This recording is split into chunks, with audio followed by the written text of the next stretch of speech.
All right, my financially intentional people. If you are an OG listener, you know that Jillian Johnsrud is not new to this podcast, but she is one of my favorite people in the world. And I'm always super excited to talk to her. And I know we're going to have an incredible conversation today because it's going to be some personal stuff mixed in there, which is really, really exciting. But first of all, Jillian, welcome back to the podcast. I believe this is your third time. Thank you. Always a pleasure to be here. Of course. And I have been looking forward to this interview even before we had this conversation because I knew we needed to have it. And it's been this thing that I'm like, I got to talk to Jillian. I got to talk to her. And to be able to do that and have access to her, I really feel blessed because as you'll see, Jillian is an amazing person if this is your first time hearing from her. But anyway, Jillian, welcome. And I'll just give you a moment to kind of like talk a little bit about your backstory, but really we're going to talk about mini retirements, what they are and why people need to know about them and why more people need to be taking them. Yeah. So what are you all about, Jillian? Like, how did you discover this world? When I started my financial journey, my spouse at the time and we had all this debt. We weren't going into high earning careers. I hadn't come from a family with a lot of financial means. And so I didn't think it was possible to retire early. That seemed too big of a stretch. Like just not even, maybe one day. I was like, no, okay, so that's not for me. But I still have all these goals and all these dreams and all these things that I wanted to do. And so I started thinking about what if I took these like sabbaticals, these mini retirements, like little career breaks? What if we just saved a little bit extra and we could step away from work to focus on these dreams of traveling and projects and hobbies and friends and family and adventures? And so that was how we started it, even though I was trying to build more financial freedom. And over the last, it's been 22 years now, I've taken a dozen mini retirements. The first one's really hard and scary, but it's like anything. The more you do it, the easier it gets and the better you get at it. And so as you start to gain that momentum and then you realize, actually, my life, my career, my work-life balance can be entirely different than what society said it had to be.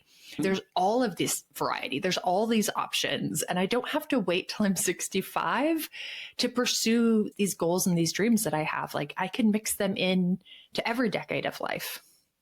Yeah.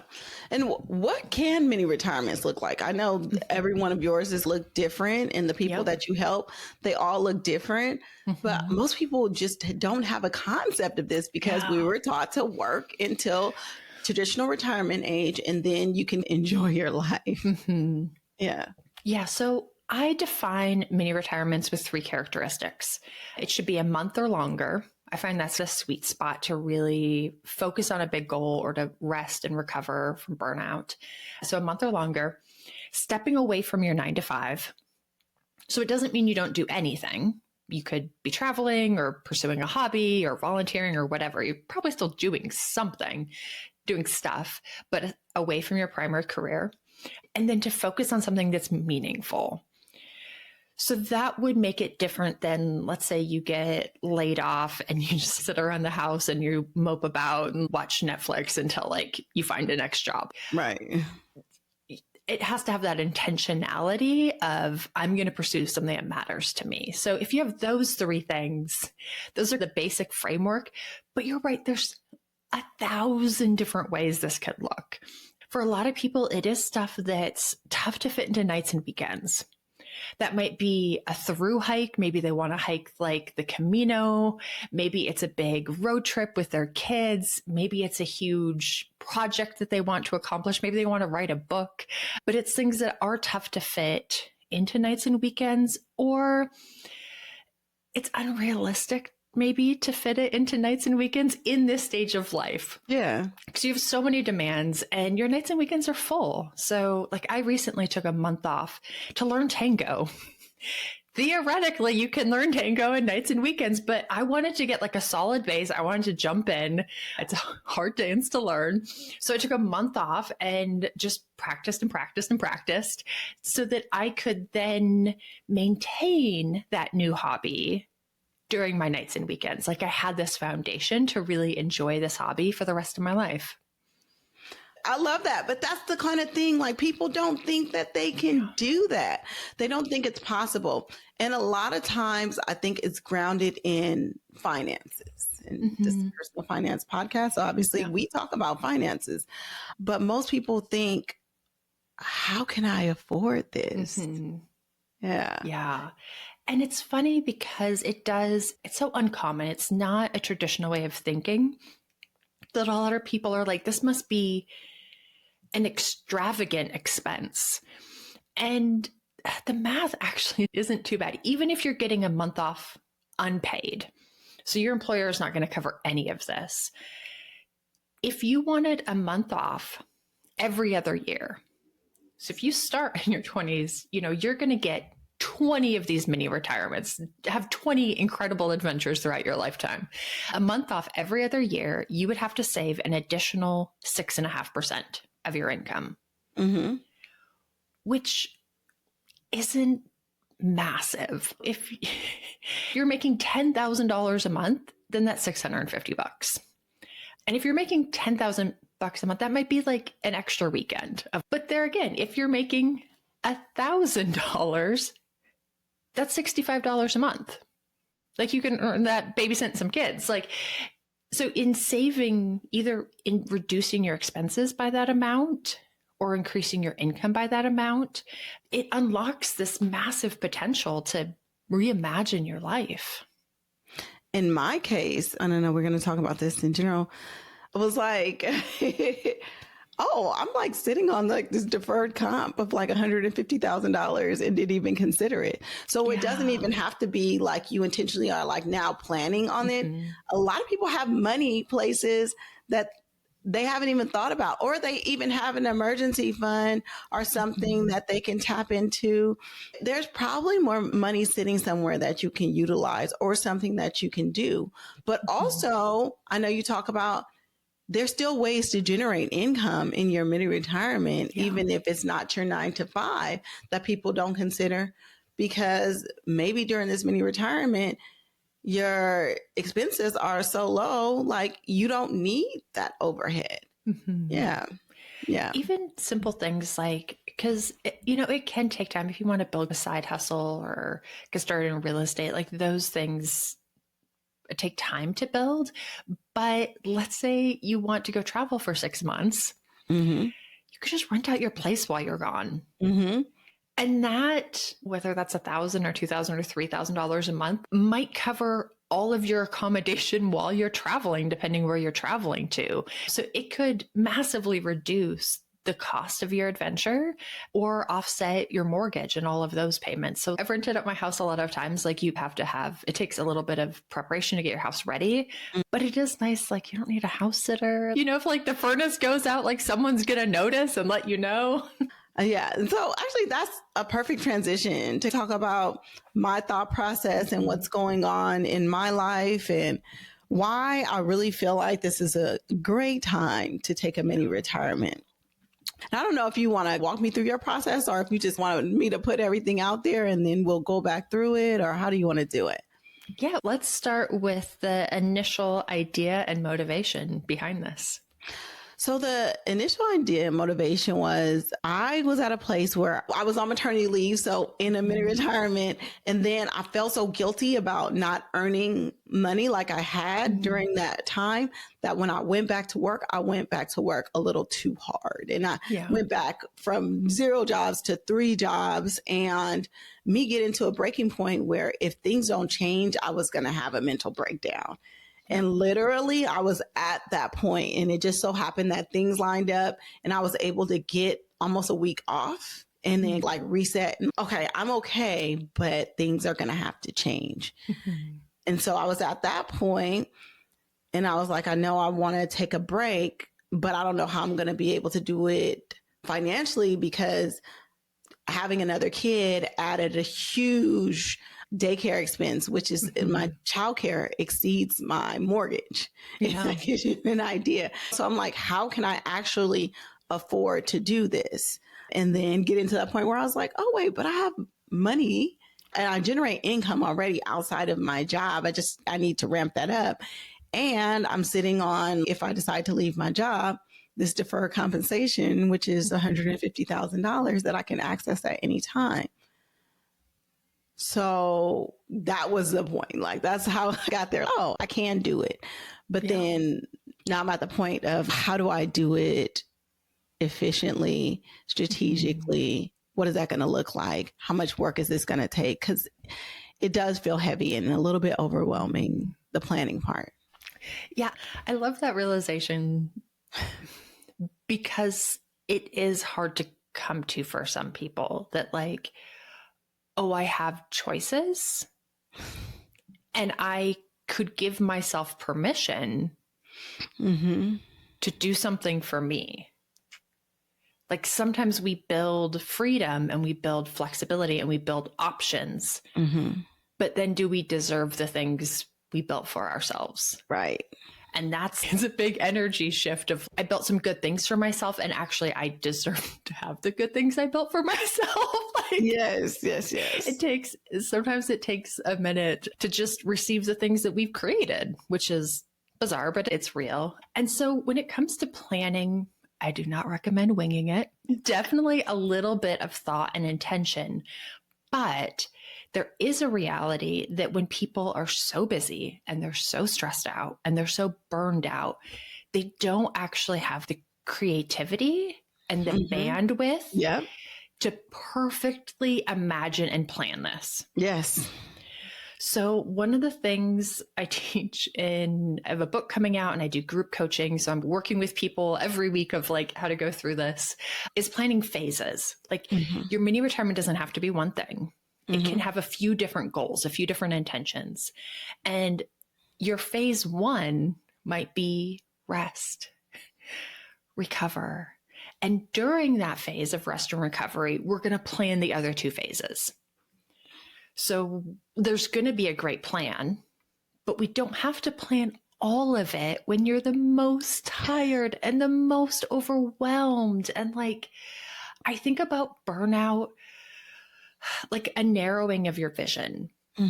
So if normally you can see like 180 degrees, burnout focuses that down to where you've got like 15 degrees right in front of you. And the purpose of burnout is to get you out of a situation. If you're in a forest and you're lost, your only focus should be to get out of a dangerous situation. Yeah. You should not stop. You should not draw flowers. You should not write poetry. You should not like make a fairy garden. Like, just focus on the task at hand. And that's getting the heck out of Dodge. So burnout's focus, like that narrowing of your vision is to help you get out of a situation your body knows it cannot stay in. It cannot survive here. So there's a reason you don't have creativity. There's a reason you can't imagine all these possibilities, because your body's nay, not yet. First we get out of the thing and then I'll let you be creative. Yes. Then you can draw flowers if you want to draw flowers. But right now, focus on the task of hand. Yes. And that's definitely where I'm at right now.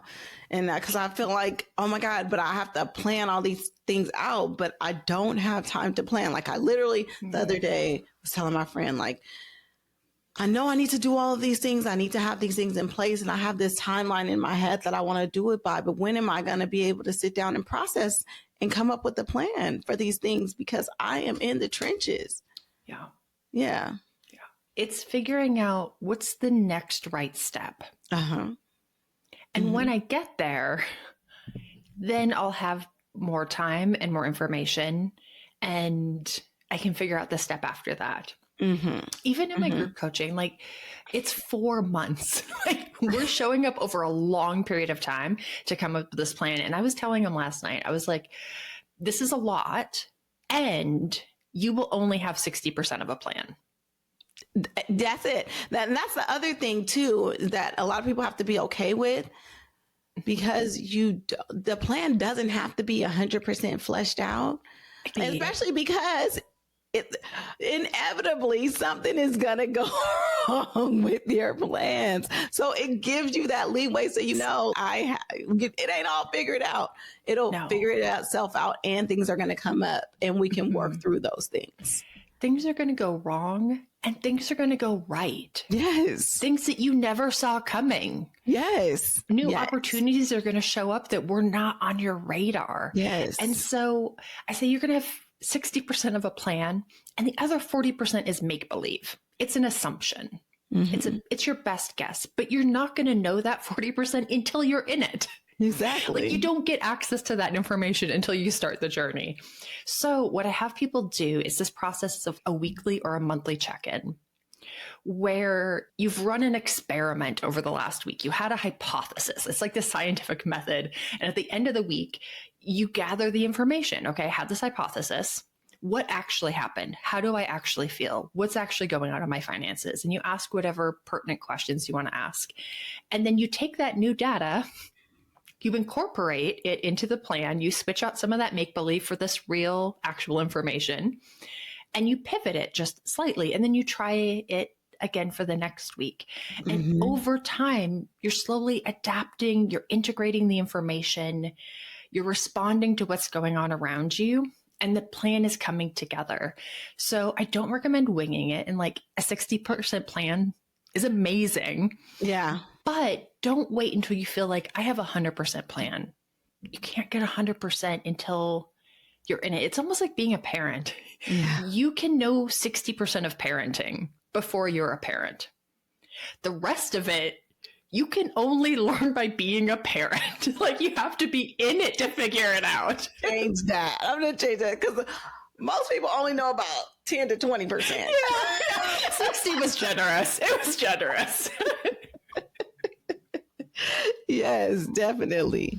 Definitely. Yeah. But if you say, I'm not going to become a parent until I 100% know absolutely everything and I've mastered all of it, you'll never have kids then, because you can't figure it all out until you're in it and you're learning as you go. And it's almost dangerous to put yourself in that situation because it doesn't give you a lot of leeway for failure or for things going wrong because you think you have it figured out. And then when things don't go your way, you're crashing out and causing anxiety. So you're giving yourself this undue anxiety because you think you had it all figured out, and nothing in life is 100% figured out. And I think the more people are accepting of that and have more flexibility, and that's actually what I tell people when they come in to deliver a baby. Yeah. Listen, things never go the way that we think it's going to go. The people who do the best are the people who are able to understand that and know that and give up that control that they think that they have. The people who are hyper, like it has to go like this, typically have the worst outcomes.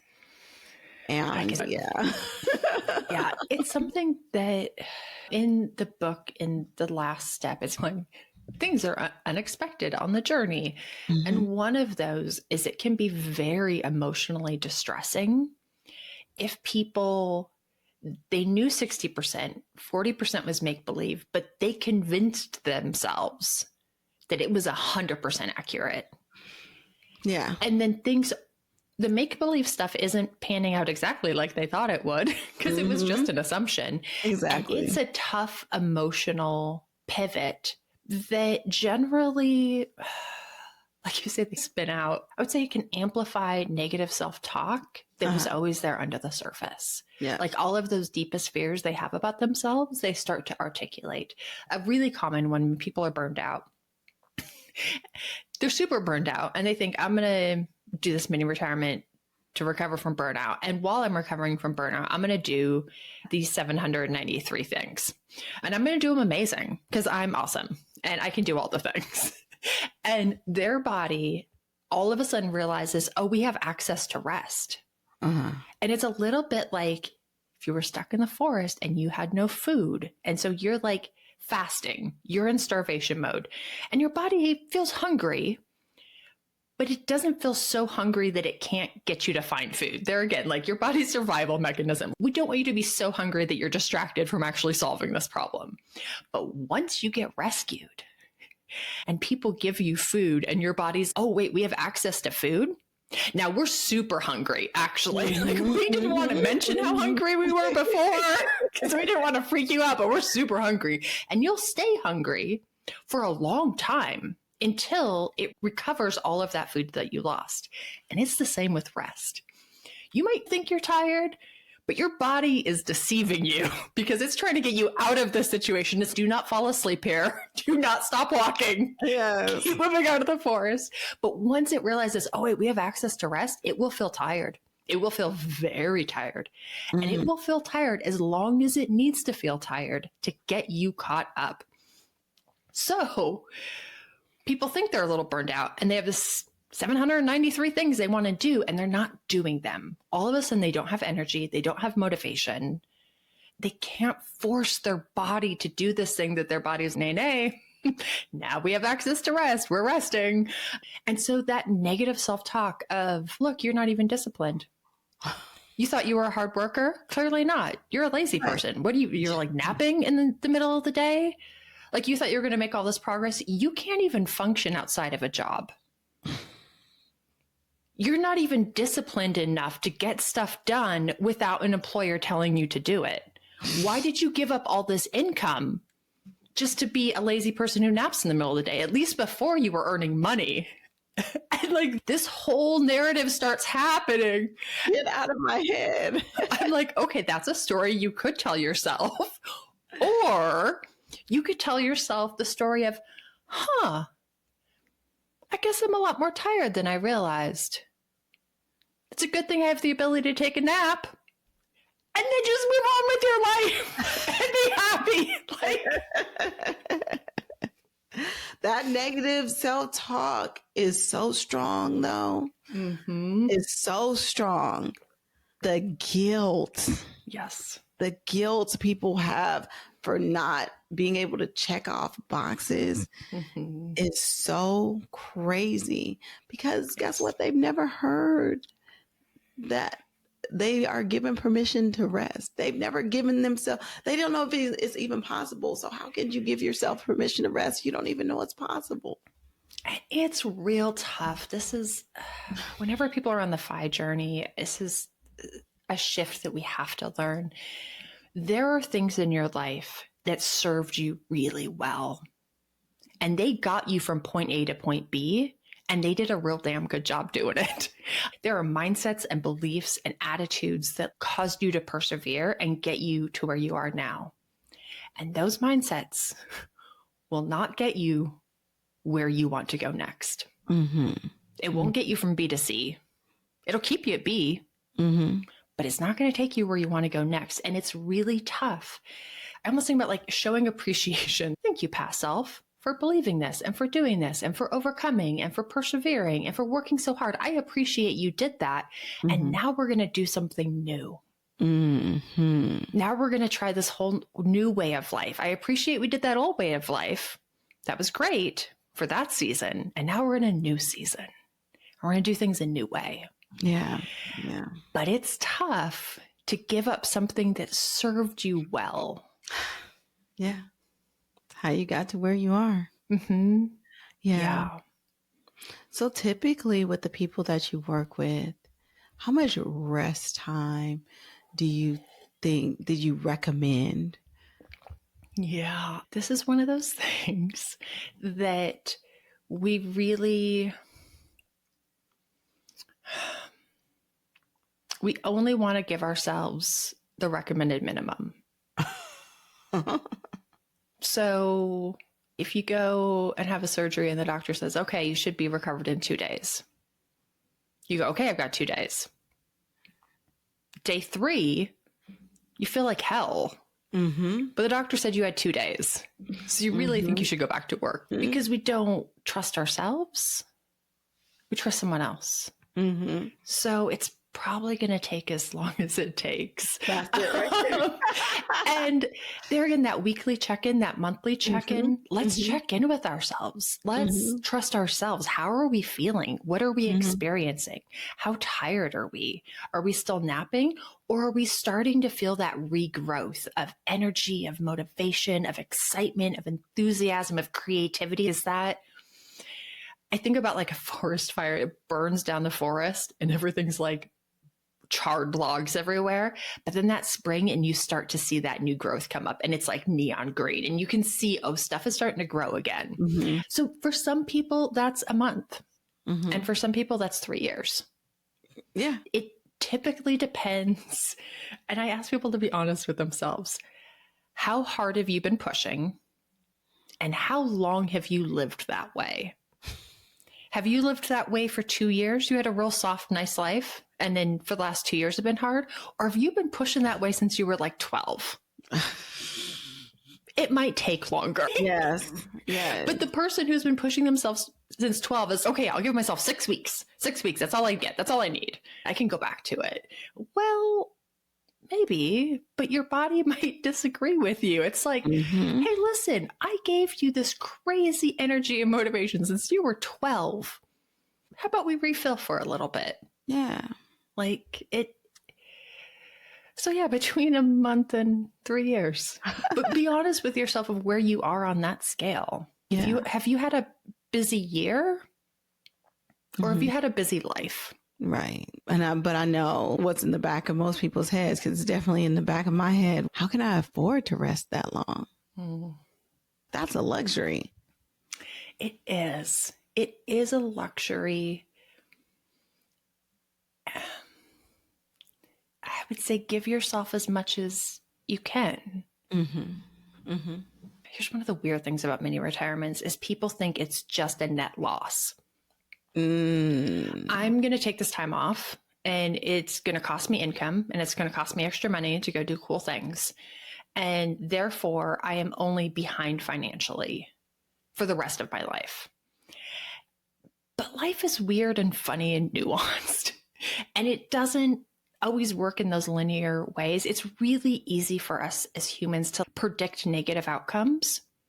It's very hard for us to predict positive outcomes.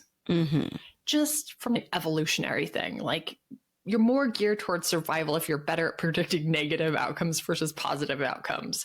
But it doesn't mean that positive outcomes don't exist. Like one of my people in group coaching, she is in the middle of a mini retirement, but she took another one like 6 years ago. She took a year off and then the next job I got was way better and I made a lot more money and it totally compensated for that year off that I took. I talked to one guy that I interviewed. He took a year off and then his next job, he got a signing bonus that covered like half of a year off that he took. And he made 50% more money at his next job. That is incredible. You just don't, sometimes people start whole new businesses. Like we took 2 of our mini retirements to invest in real estate and has made us an insane amount more money than that 6 months of work would have. You don't know how you might leverage this to where it becomes a net positive in lots of different ways. Not that it won't ever exist, but I've never seen a motivated, ambitious person bankrupt their life by resting. And that's my whole thing is that for me personally, I had given myself this timeline and I know that I need to rest, but my mini retirement was like going hard, like living in the country, taking my kids out of school, selling my house, like all of these things. And this was definitely a wake up call for me. No, it really just needs to be like resting. Yeah. Like slowing down. Which is one of the reasons I encourage phases, because you can have multiple goals in your mini retirement. Yeah. Some of them do not go together well. You can't do them at the same time. You cannot rest and start a new business. Starting a new business is hard and it's stressful. It is not restful. You cannot rest and like fast travel. I'm going to do 13 countries in Europe. Those don't go together. So I think about it like ingredients in a recipe. In each phase, pick ingredients that complement each other. Don't pick things that fight with each other. You can put the garlic in with like your spaghetti, but don't put it in with the apple pie. Know what you're trying to cook here and pick things that go with that meal. Yeah. And so if you're like, I do want to do an epic trip with my kids and I want to rest, that's awesome. Do those at separate moments because it can be really frustrating because you won't feel like you're making progress on either. You won't feel like you're enjoying either. And when people have a lot of competing goals, it can create some anxiety because you're never really sure if you're doing the right thing in that moment. Like I said, I wanted to start this business. I said I wanted to declutter my house, and I said I wanted to rest. Do I read a book right now? Or do I clean out the closet right now? And whatever you choose, you feel like maybe you're doing the wrong thing, which there again, I try to construct these mini retirements to be enjoyable. That is not an enjoyable emotion to always feel conflicted. So let's try to remove that emotional distress that doesn't need to be there. Yeah. I love that. I totally see that being a necessary step. And then you have the mental capacity to plan what's your next move. Yes. So how do we do that part? I would start. Mm-hmm. And maybe that's, okay, I know I have enough cash for a month off. So we're going to start with a month off. Uh-huh. And during that month off, I'm going to figure out the next 6 months off. And even if it's, okay, but I want a little bit more of a plan for a month off, then take a weekend and go away from your house. Away from all your responsibilities and think through it when you have like that time and that bandwidth. It's one of the reasons these conversations are so important because they're not conversations we typically have while we're unloading the dishwasher. You're not going to get those answers and that clarity and that confidence. Like you need to give yourself a little bit of time and space. It's one of the reasons in the group coaching, we do an hour a week. It's not a massive amount of time, but we need like a small, little tiny pocket of time where we're going to think about this deeply. And we're going to explore this and we're going to have meaningful conversations around it. And then we'll get there. It'll all come together eventually. I love that. I know that you talk about what it's like to ask for a mini retirement and what that looks like when you're approaching your boss. And like a lot of people think they just totally have to quit their jobs. But oftentimes they go and they talk and they're like, no, there's a little bit of flexibility. Like they might be willing to give you that month off, that 6 months off, or however month off to retain you, because especially you've been somewhere for a long time, you're a valuable employee, their best interest is to keep you there. And so there may be a lot more flexibility in that. Yeah, especially if you want between 1 and 3 months, I would try to negotiate that. If this is a place you want to come back to, if you're like, I never want to see any of you humans again, like peace out, then you could just separate. But if you would be interested in having the option of coming back, I would have that conversation. And your job, your work is to make you taking this time off the easiest, cheapest, simplest solution versus replacing you. And if you can figure out all the logistics and do that mental, emotional work ahead of time, because you don't want to just drop this problem in someone else's lap. Your manager's plate is full. They don't have time. They don't have energy. But if you want it, I'm going to put in some time and energy to figure this out. And then this can be a really creative, collaborative process. Usually HR is set up for people to be able to be gone for up to 12 weeks. They have the logistical capacity built in to the system. For leaves that are longer than that, it's not unheard of, but oftentimes what you do is you technically separate with the understanding of as soon as you're ready, as soon as you want to come back, please let us know. Like we've got a spot for you. Like we would love to plug you back in. And that can be nice too, to feel like you have that security and you don't have to stress about your next job. You're going to have one lined up and you can just really enjoy your time off, whether you need 6 months or a year or 18 months.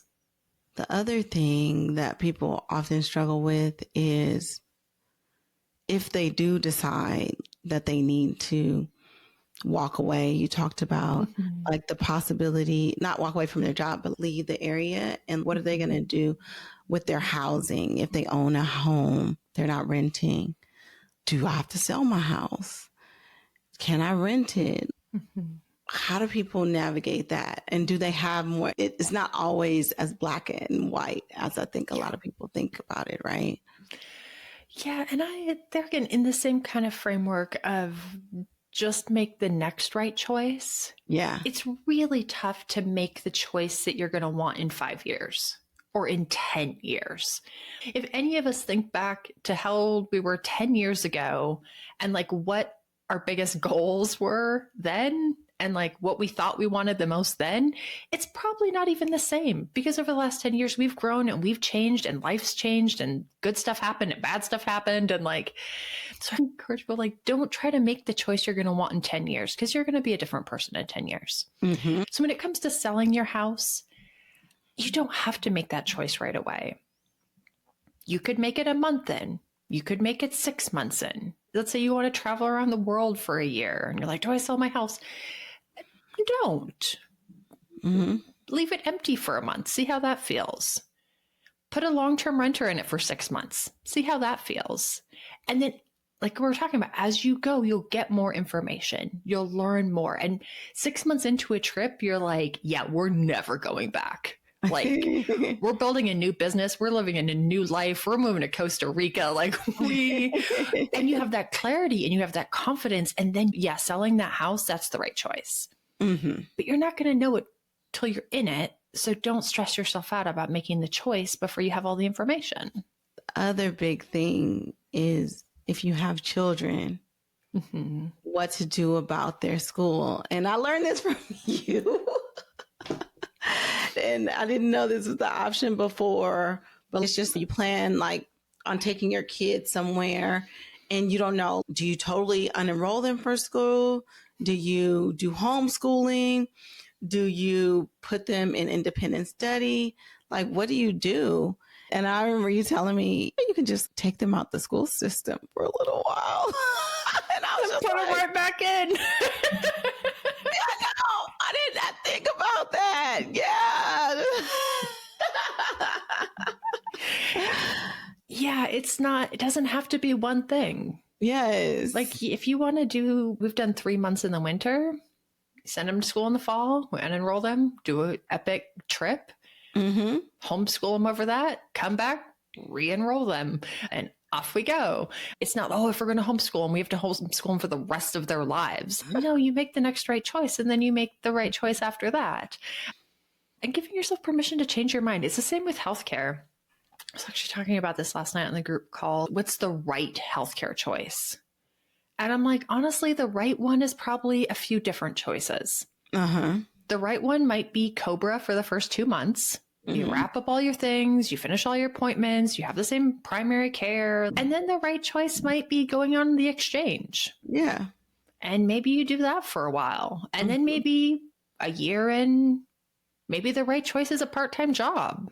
And you get healthcare through them. Maybe you want to travel the world for a year and the right choice is traveler's insurance. Like, you don't have to make one choice. Yeah. For this huge span of time. Like, you can make different choices and you pick the next right one. And then you pick the next right choice after that. Change your mind as you learn more things. Yes. You gave me some really good stuff to think about. But I really want to dive into your book. Like, you are the pioneer to me for like mini retirements. And so I've been so looking forward to this book. I pre-ordered it, which I recommend everybody to do. But when's the book coming out? What's it about? Why does everybody need to buy it? Because I think everybody does. It is available for pre-order and it will be out in September 9th. All those places will just ship it to your door. So it covers What's the name of the book? Oh, yeah. You need a name? Oh, that's crazy. We don't need to say the name. It is called Retire Often. Retire Often. Because while I'm a big fan of mini retirements, my secret goal is that you do this over and over and over and reimagine your whole working career and what your life could be, that people don't defer all of these goals and ideas and dreams until they're 65, when they may or may not happen. And the premise of the book is twofold. It's how do we pull this off? So there's 4 steps. The first one's like that planning, and then it's your career and your finances. And then the fourth one is like unexpected stuff that might feel real weird to you, but I've seen it lots of times and we can navigate it. But the other message is, how do mini retirements actually make your whole life better? How do they improve your finances? How do they improve your career? How do you up level as like an ambitious, motivated person by utilizing this? And I think about it, like I played basketball in high school, and in sports, you have a halftime. And everyone takes the halftime. The most ambitious players take the halftime. The most motivated players take the halftime. The hardest working players take the halftime, because it's essential to refocus, to regroup, and to reimagine what this next half of the game is going to look like. You need that moment. No one's, I'll just play through. Don't even worry about it. Like, because I care about basketball, so I'm not going to take the halftime. That's bananas. If you care about the game, you take the halftime because you care. And so how do we leverage these to improve all of these areas, our health, our relationships, like our wholeness as a person, and our finances and our career? Like, they can improve every area of our life. So it gives you all of the logistics of how to do this step by step so that you'll have that 60% plan. But then it also just encourages you, this is an awesome way to live. Like, life can be so much bigger and more interesting and exciting and adventurous. Like, oftentimes, I remember thinking when I was younger that people in middle age were boring. I just thought they were lame. Like, they weren't interesting. They weren't exciting. They weren't doing cool stuff. And then I became middle-aged and I realized, oh, they're just tired. Like, they're just worn out. They're overwhelmed. Yes. But if you can roll back that burnout, we can still be interesting and exciting and motivated and creative, just like you were at 17. Like, you can still have that passion for life and that idealism if you give yourself that gift. Yeah. I love that. I love that. So the way that the book is formatted, is it one of those books you just read through and it gives you like ideas of what it's like to retire often? Or is it like something that you go in and you learn about one thing? Like, how is the format? Like, how do you want people to digest the book? So I've laid it out in these 4 steps. And so you just go step by step. And they're not even necessarily, I put them in a certain order. They don't have to be sequential. Like, when I do my group coaching, I do 1 step per month, which is why it's 4 months. But people can join at any month, because you can join during the career month. You can join in the let's be mindful of how this goes awry month. Like, you can join in the planning month, just as long as you do all 4 steps eventually. So it gives you, like, these are the 4 big areas that you need to have that 60% plan. And it's all the tools you need to really think through it, to plan it, to organize it, but also a little bit like, this might, like I was talking about, like, it's easy to predict how things might go wrong. But it's a little bit of, this might go better than you think. There might be some unexpected upsides that, honestly, it's easy to predict the downside. It's almost impossible to predict the upside. Like, the ways it will go wrong are like easy to articulate, but the unexpected random things that might go right are real hard for our imagination to create. Yeah. What are the 4 sections? So the first one is planning.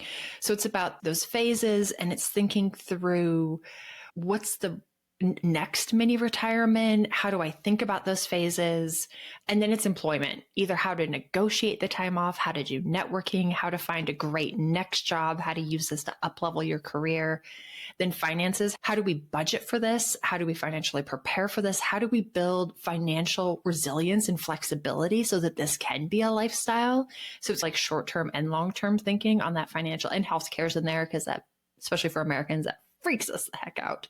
And then the last step is like the unexpected, maybe challenging things. Like I was mentioning, you might be burned out and you might feel tired.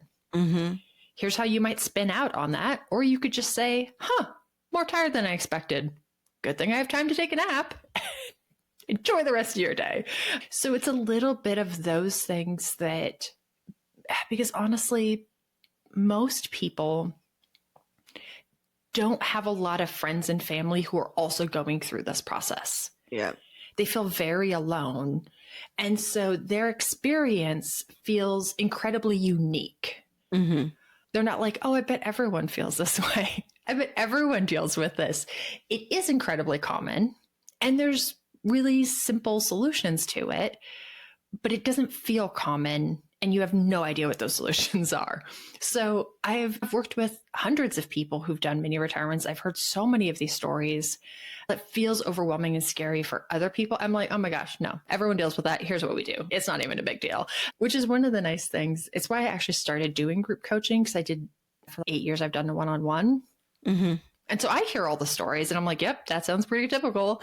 And I was like, you all just need to talk to each other. Like, you're all going through the same thing. Like, you need to know other people are in the same boat, and how are they handling it? How are they figuring it out? Yeah. So the book comes out in September? September. Yeah. Yeah. So pre-order on all the places you can pre-order books. Yep.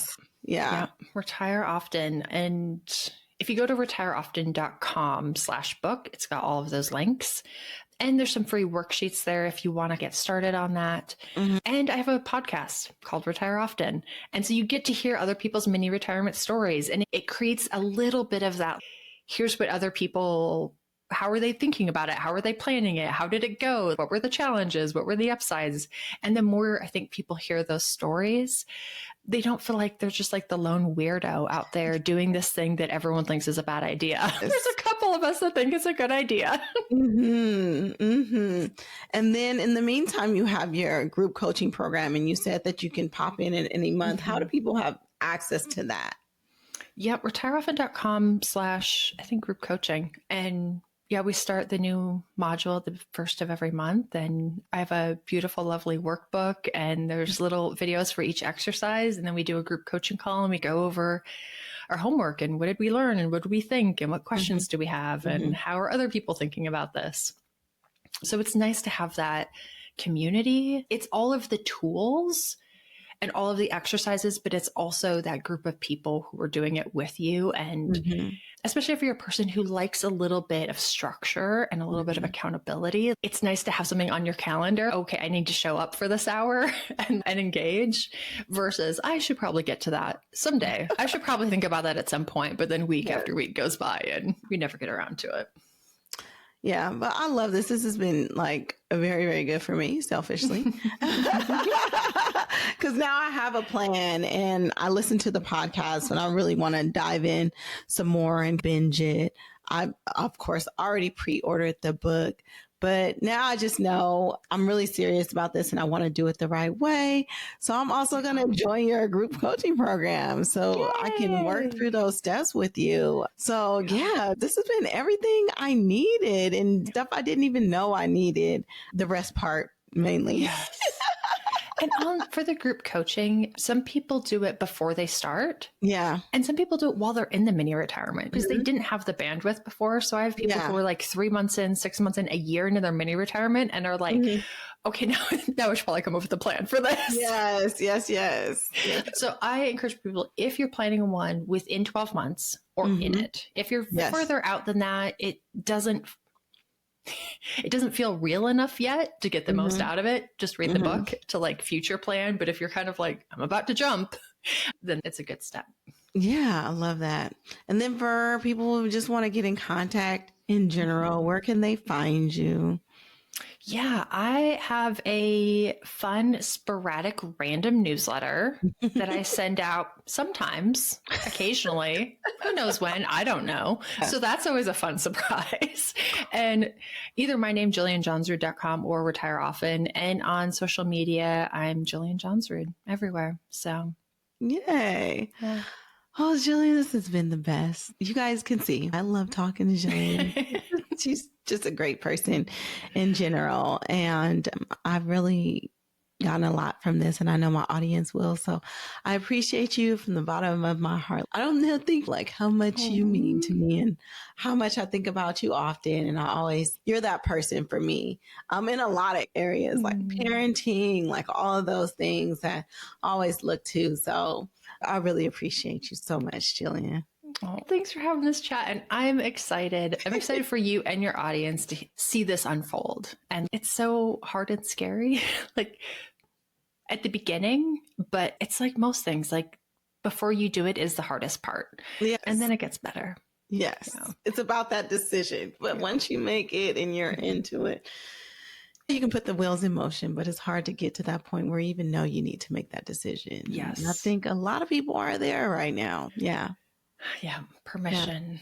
Yeah. Thanks again, Jillian. This has been amazing. Awesome. Yeah. We will talk soon. Yes.